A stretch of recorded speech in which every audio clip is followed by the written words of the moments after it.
नमस्कार दोस्तों, मैं विवेक स्वागत करता हूं आपका आपके अपने YouTube चैनल एग्ज़ाम्स अहेड में। तो कैसे हैं आप लोग? उम्मीद करता हूं सभी लोग अच्छे होंगे। दोस्तों, आज मैं 12वीं पास के लिए एक ऐसी सरकारी नौकरी लेकर आया हूं जो आमतौर पर ग्रेजुएट वालों को मिलती है, लेकिन आज आप पे मौका है 12वीं पास होने पर सेम उस सरकारी नौकरी को लेने का। और ये सरकारी नौकरी दोस्तों सेंट्रल गवर्नमेंट की है, यानी कि यहाँ पे आपकी सेंट्रल गवर्नमेंट जॉब लगने वाली है। और आप जानते हो कि सेंट्रल गवर्नमेंट जॉब लेने के बहुत सारे फायदे होते हैं। सबसे बड़ी बात की सैलरी ज़्यादा होती है, ऊपर से गवर्नमेंट कभी भी सैलरी इंक्रीज़ करती है, चाहे वो डीए हो या फिर कोई भी भत्ता इंक्रीज़ होता है तो सबसे पहले सेंट्रल गवर्नमेंट वालों का ही होता है। तो अगर आप 12वीं पास होकर इस सरकारी नौकरी को लेके अपनी लाइफ को सेट करना चाहते हो तो वीडियो को पूरा देखना, क्योंकि सारी जानकारी मैं आपको देने वाला हूँ। और तुम लोग कहते हो ना कि सर अप्लाई करने में दिक्कत होती है, तो आज मैं आपको अप्लाई करना भी सिखाने वाला हूँ। तो चलिए फिर देर किस बात की, वैकेंसी के बारे में जानना शुरू करते हैं। सबसे पहले हम जानेंगे कि ये वैकेंसी निकाली किसने है। तो यहाँ पे दोस्तों ministry of science and technology की तरफ से आज की ये सेंट्रल गवर्नमेंट जॉब आई है। अगर मैं आपको विभाग का नाम बताऊं तो उसका नाम है IITR। ये मैंने शॉर्ट फॉर्म में लिखा हुआ है। इसकी फुल फॉर्म है इंडियन इंस्टीट्यूट ऑफ टॉक्सियोलॉजी रिसर्च। इसी विभाग के अंदर, जो कि ministry of science and technology के अंडर में आता है, इसी विभाग के अंदर सचिवालय सहायक के पदों पर भर्ती हो रही है और क्वालिफिकेशन मांगी है मात्र 12वीं पास। तो चलिए शुरू करते हैं इंपॉर्टेंट डेट्स के साथ। बात करें यहाँ पे आवेदन कब से स्टार्ट होंगे, तो आवेदन ऑलरेडी स्टार्ट है। आप वीडियो खत्म होते ही अप्लाई कर सकते हो। अप्लाई कैसे करना है वो मैं आपको सिखाने वाला हूँ। बात करें फॉर्म भरने की लास्ट डेट की, तो वो है दोस्तों 19 मार्च। 19 मार्च आपकी लास्ट डेट है। 19 मार्च तक आपको ये फॉर्म भर देना होगा। हालांकि एक छोटी सी रिक्वेस्ट है कि यार अगर आपको ये फॉर्म भरना हो ना तो 19 मार्च का इंतजार मत करना, क्योंकि आखिरी के दिनों में वेबसाइट में काफ़ी ज़्यादा ट्रैफिक हो जाता है, क्योंकि बहुत सारे बच्चे लास्ट डे में फॉर्म भरते हैं तो उस समय वेबसाइट अच्छे से चलती नहीं है कोई भी गवर्नमेंट जॉब की। तो इसलिए अगर आपको ये फॉर्म भरना हो तो कम से कम 3-4 दिन पहले ही भरना। क्या फ़ायदा होगा, पैसे भी कट जाएंगे और फॉर्म भी नहीं भर पाओगे। तो इसलिए कोई भी फॉर्म भरना हो ना कम से कम 3-4 दिन पहले भरा करो, ताकि कोई प्रॉब्लम ना हो, क्योंकि हम लोगों के एक एक पैसे बहुत कीमती होते हैं, है ना। बाकी चलिए वैकेंसी पे आते हैं। फीस पेमेंट की अगर बात करें तो वो भी आपको 19 मार्च तक कर देनी होगी। और बात करें एग्जाम डेट की, तो देखिए वैसे नोटिफिकेशन में कोई डेट मेंशन नहीं है कि आपका एग्जाम कब होगा कब नहीं होगा, लेकिन क्योंकि आप जानते हो हम आपको डेली 2 गवर्नमेंट जॉब बताते हैं तो अच्छा खासा एक्सपीरियंस हमें हो रखा है। लगभग सभी विभाग को हम अच्छे से जानते हैं। तो यहाँ पे 90% चांसेस है कम से कम कि आपका जो एग्जाम है वो मई मंथ में हो जाएगा। तो इस हिसाब से तैयारी करना कि जब मई में एग्जाम हो तो आपका उसमें सिलेक्शन हो जाए। ये ना हो कि यार काश पहले पढ़ लिया होता, काश पहले से पता होता कि एग्जाम है। इसलिए मैं बता रहा हूँ कि मई में एग्जाम है, यही मान के चलना, ठीक है। चलिए आगे बढ़ते हैं। अब हम यहाँ पे बात करने वाले हैं क्वालिफिकेशन की, तो इसे ध्यान से देखना।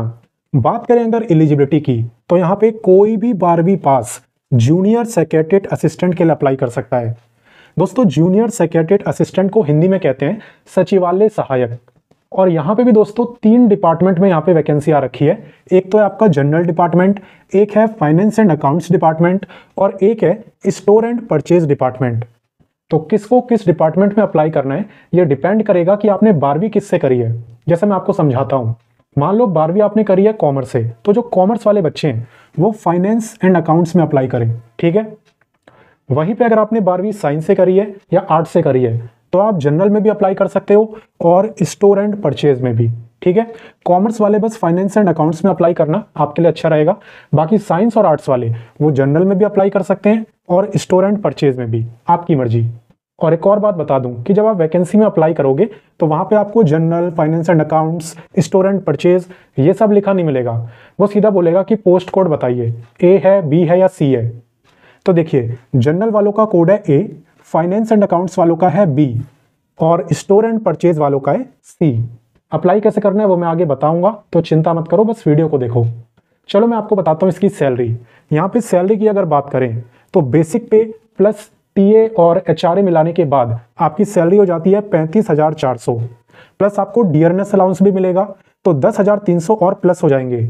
तो कुल मिला के आपके जो अकाउंट में सैलरी क्रेडिट होने वाली है, यानी जो आने वाली सैलरी है ना, वो है 45,700। इतने रुपए आपके अकाउंट में क्रेडिट होंगे। तो सोच रहे हो 12वीं पास होने पर इतनी बढ़िया सरकारी नौकरी आप ले सकते हो।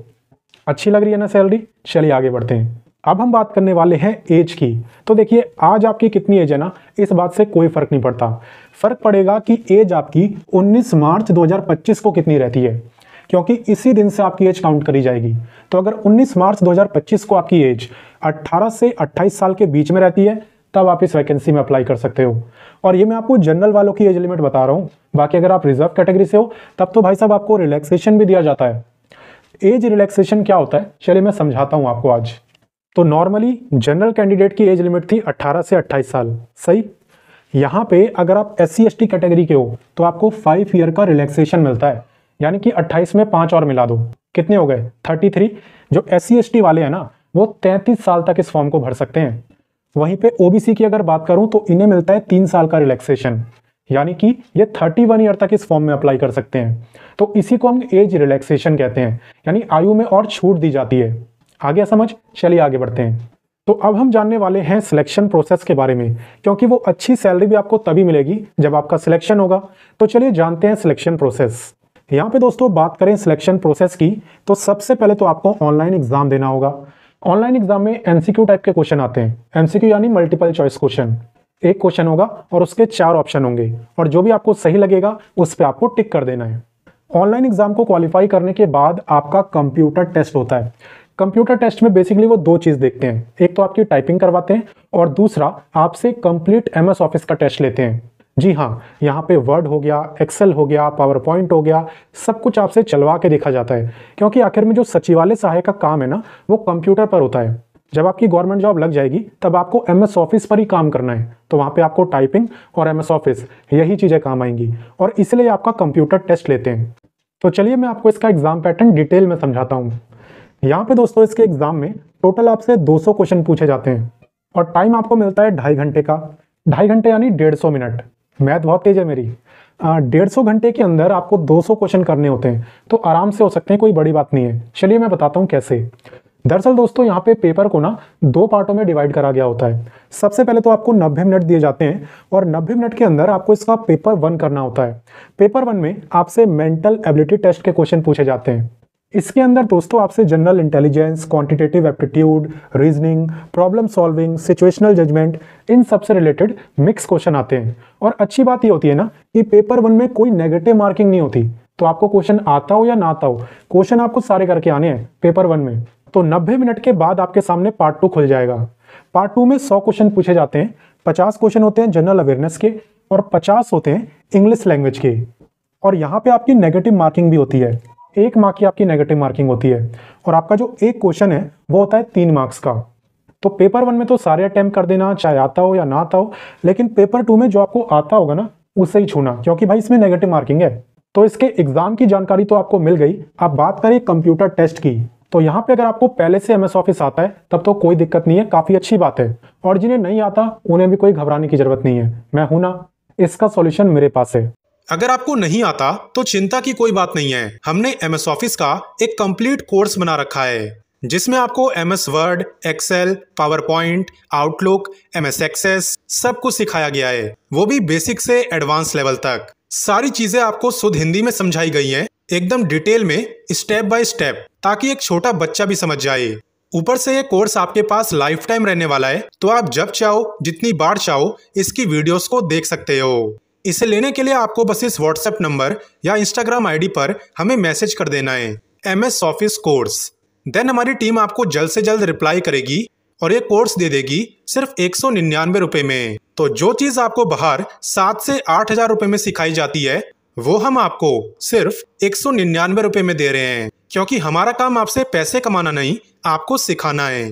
और काफ़ी बच्चे सोचते हैं कि यार लैपटॉप या कंप्यूटर होगा तभी MS ऑफिस सीख सकते हैं, बट ऐसा नहीं है। आप में बस सीखने की इच्छा होनी चाहिए, आप में मेहनत करने का जुनून होना चाहिए। बाकी MS ऑफिस हम आपको फ़ोन से ही सिखा देंगे, फ़ोन में ही आप प्रैक्टिस तक कर पाओगे। अगर आपको और ज़्यादा जानकारी चाहिए हो तो जो नंबर आपको दिख रहा है इस नंबर पर आप व्हाट्सएप मैसेज करना और हमारी टीम से बात करना, वो आपको सब कुछ बता देंगे। तो चलिए आगे बढ़ते हैं। अब बात करते हैं दोस्तों एप्लीकेशन फ़ीस की। तो यहाँ पे अगर बात करें एप्लीकेशन फ़ीस की तो ये रहने वाली है आपकी कैटेगरी पर डिपेंड। जैसे कि अगर आप जनरल, OBC या फिर EWS में आते हो और मेल हो तब आपको फीस देनी होगी 500 रुपये, ठीक है जी। वहीं पे SC ST, physically handicapped, ex serviceman और सभी फीमेल बिल्कुल फ्री में अप्लाई कर सकते हैं, इनकी कोई फीस नहीं लगने वाली। फीस किसकी लगेगी? बस जनरल, OBC, EWS के मेल कैंडिडेट्स की। फीमेल तो सभी फ्री में अप्लाई कर सकती हैं, चाहे वो जनरल की हो चाहे रिजर्व कैटेगरी की हो। तो चलिए आगे बढ़ते हैं। अब मैं आपको सिखाने वाला हूं कि आप इस वैकेंसी में अप्लाई कैसे कर सकते हो, और वो भी खुद से। आपको किसी साइबर कैफे वगैरह पे जाने की जरूरत नहीं है, आराम से खुद फॉर्म को भर सकते हो, लैपटॉप से भी, कंप्यूटर से भी, अगर वो ना भी हो तो अपने फ़ोन से भी, कोई दिक्कत वाली बात नहीं है। यहाँ पे बस आपको ये ध्यान रखना है कि सबसे पहले आपको रजिस्ट्रेशन करना होता है, ठीक है। वीडियो के डिस्क्रिप्शन में जाना, वहाँ पे मैंने आपको अप्लाई का लिंक दे रखा है, ठीक है। अप्लाई का लिंक वीडियो डिस्क्रिप्शन में आपको मिल जाएगा। उस पर क्लिक करते ही सामने ही आपको न्यू रजिस्ट्रेशन का ऑप्शन मिलेगा। तो सबसे पहले रजिस्ट्रेशन करना। कंफ्यूज हो रहे हो क्या? चलो मैं आपको करके दिखा देता हूँ कि किस तरीके से यहाँ पे आपको करना है। तो चलिए मैं आपको अप्लाई करना सिखा देता हूँ। दोस्तों, वीडियो के डिस्क्रिप्शन में मैंने आपको अप्लाई का लिंक दिया है। जैसे आप उस पर क्लिक करोगे ना, तो आपके सामने ये पेज खुल के आएगा। जो भी स्क्रीन पे आपको दिख रहा है, यही पेज आपके सामने आ जाएगा। तो आपको सबसे पहले इस पर क्लिक करना है। फॉर न्यू एप्लीकेशन लिखा है ना, क्लिक हेयर टू अप्लाई, इस पर क्लिक करना है। तो जब आप इस पर क्लिक करोगे तो आपके सामने कुछ ऐसा खुल के आएगा। आप देख सकते हो आपके सामने सारी डिटेल्स दिखेंगी। तो आपको क्या करना है, आई एग्री करके लिखा हुआ है यहाँ पे, पता नहीं आपको दिख रहा है कि नहीं। यहाँ पे आई एग्री करके आपको दिखेगा, तो इस पर आपको टिक कर देना है। टिक कर दिया जी। अब यहाँ पे नीचे प्रोसीड लिखा हुआ है, ये देखिए यहाँ पे, इस पर क्लिक करना। इस पर क्लिक करके आप अपना कंप्लीट रजिस्ट्रेशन कर सकते हो, ठीक है। और मैंने आपको बताया था कि सबसे पहले आपको रजिस्ट्रेशन करना होता है। देखो अभी तक मैंने आपको क्या समझाया कि सबसे पहले आपको for new application click here to apply पे क्लिक करके अपना रजिस्ट्रेशन करना है। जो भी डिटेल्स आपसे पूछी जाए ध्यान से पढ़ो और फिल करते रहो, कोई दिक्कत नहीं आएगी।